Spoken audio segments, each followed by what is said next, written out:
Hello and welcome to Lou's World. As you know, I'm a YouTuber, but I'm also a change management consultant in the travel industry. And today I have the pleasure of speaking to Dr. Tracy Stanley. Hi, Tracy.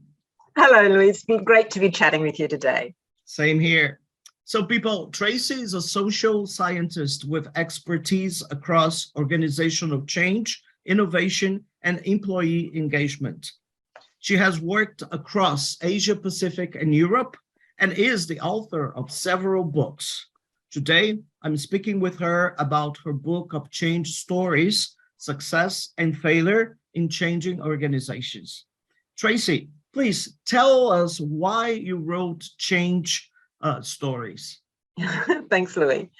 Well, like yourself, I had spent a great deal of my career in one organization. And when I returned to my native Australia after 16 years in total overseas, I was really surprised by the large number of change management roles that had mushroomed, and also the number that were there for short term. And having been in an organization for a long term, developing relationships and using these to leverage change, I was really interested in knowing what projects were these people working on and what were the sort of change things that they were doing. So the logical thing was to go out and to ask them. So I went out and I spoke to 24 change managers, general managers, project managers, scrum masters, and asked them questions around the sort of projects they were doing, what they'd been learning about the really successful one, what were the signs when things were going astray, and their insights in terms of what makes a really effective change agent in an organization.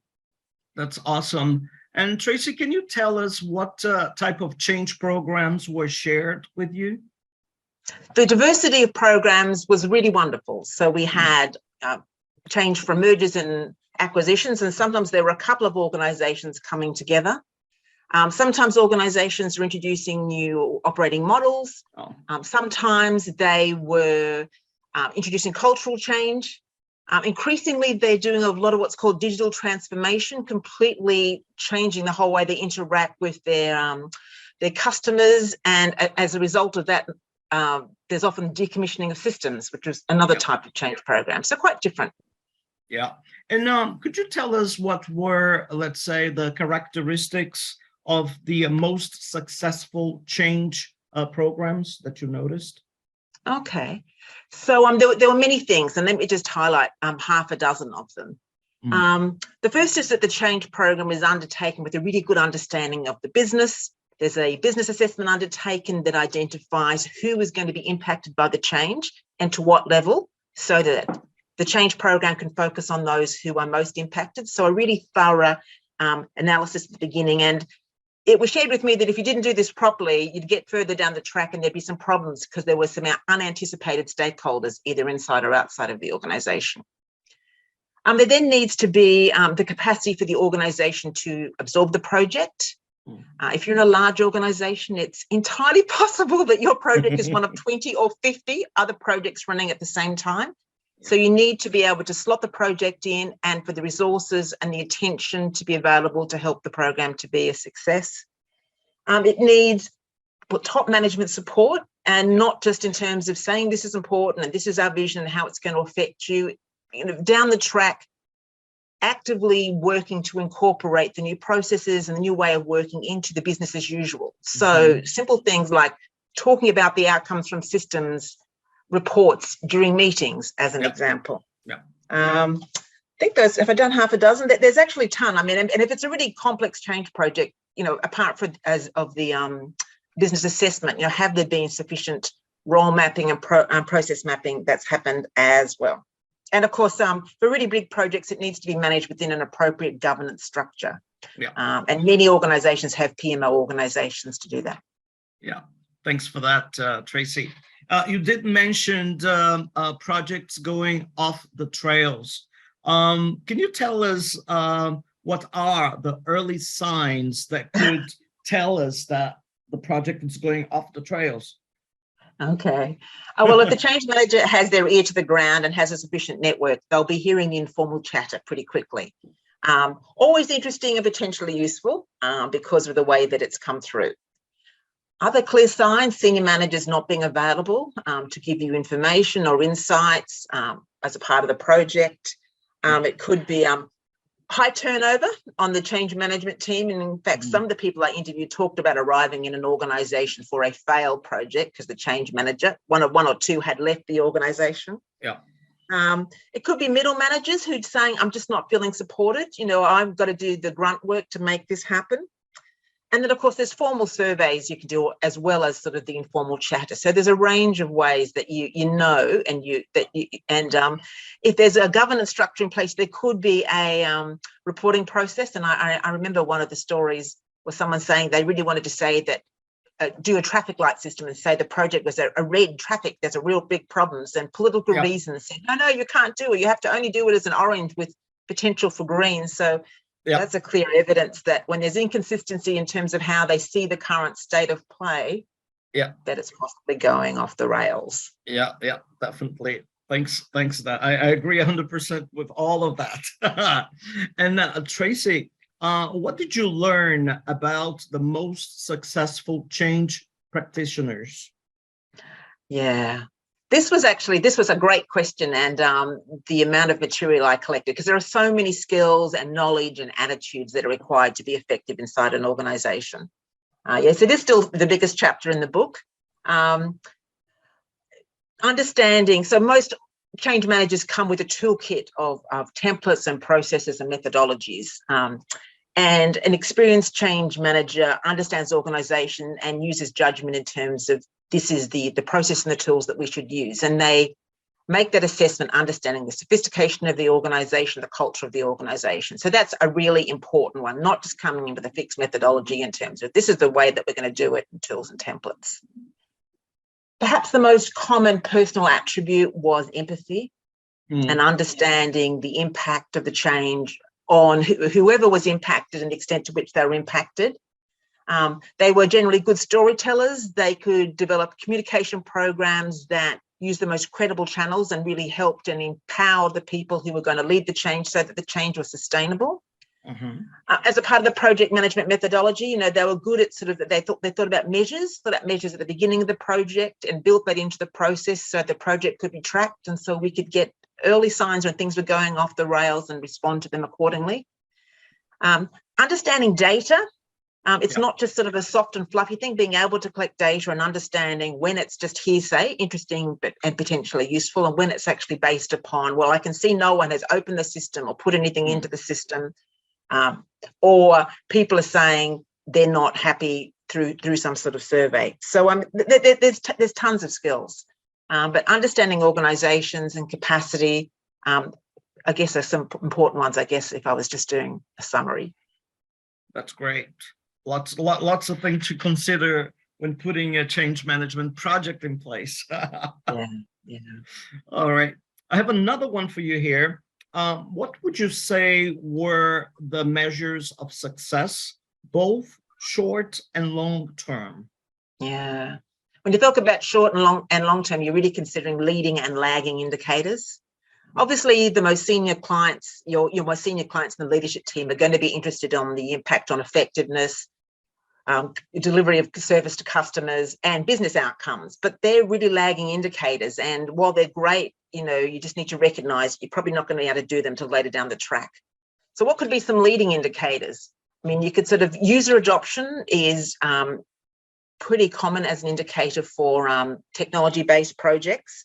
It could be feedback, as I mentioned earlier, anecdotal, as well as it could be, there's things that are easy to measure, but that are interesting and maybe useful, like people's completing online training or going to training. That's okay, so they've gone on it, or the communication has gone out, or and if we're using EDMs, we can tell the communication's gone out and people have opened it. But change is a process, and you're taking people through this process from raising their awareness, getting their interest, hopefully getting their commitment and acceptance to go ahead, even if it perhaps not be a great outcome for them. So there's things that you can measure, and you need to decide what you're going to measure and when you're going to measure, because it's really, people get excited and say, oh, well, in order to provide proof, we're going to do lots and lots of measurement, but we all get a bit kind of sick and tired of that. So really strategically plan it so you get good information at the right time, and you tell people this is what's going to happen at the beginning of the project so that they expect it, and then you've got a greater chance of them participating in that measurement process.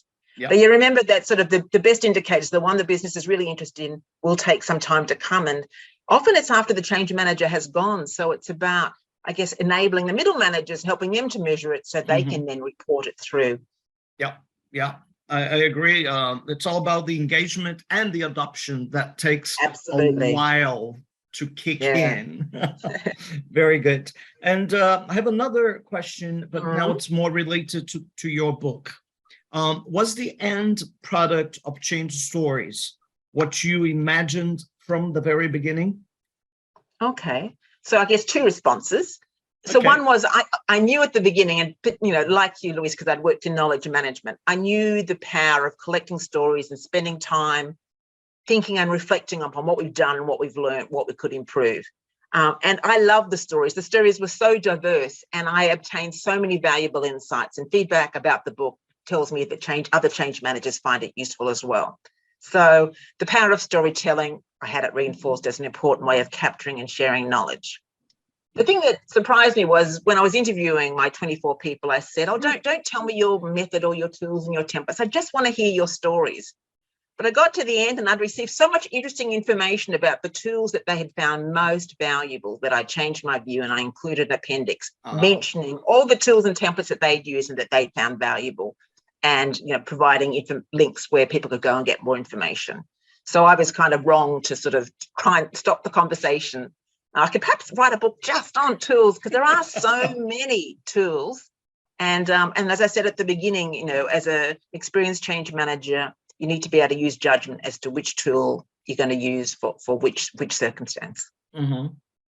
That's awesome. I have read your book, and I do like all the different stories and the examples. And for people that are working in this industry and have to work with change management, I do consider a very valuable book. And I don't even call it a book, I call it a mini Bible, because it has all the steps of change management that somebody should follow and be aware of. So were there any particular, if you could pick 2 or 3 things that particularly resonated with you, Louise, were there any things that you thought, oh, that's absolutely aligned with my experience? Yeah, I would say that, first of all, getting your objectives right from the very beginning of the project and knowing exactly what you want to achieve. Yeah, very good. And make sure that we try to get rid of all the barriers that we may have in the beginning of the journey. Sometimes you might have to sign non-disclosure agreements because there could be some specific information that needs to stay strictly confidential. And sometimes some corporations struggle with that part, where they don't feel like they should share that type of information with the people that are managing the change. And I think that is something that should be reviewed and considered, in most corporations. Interesting. Yeah.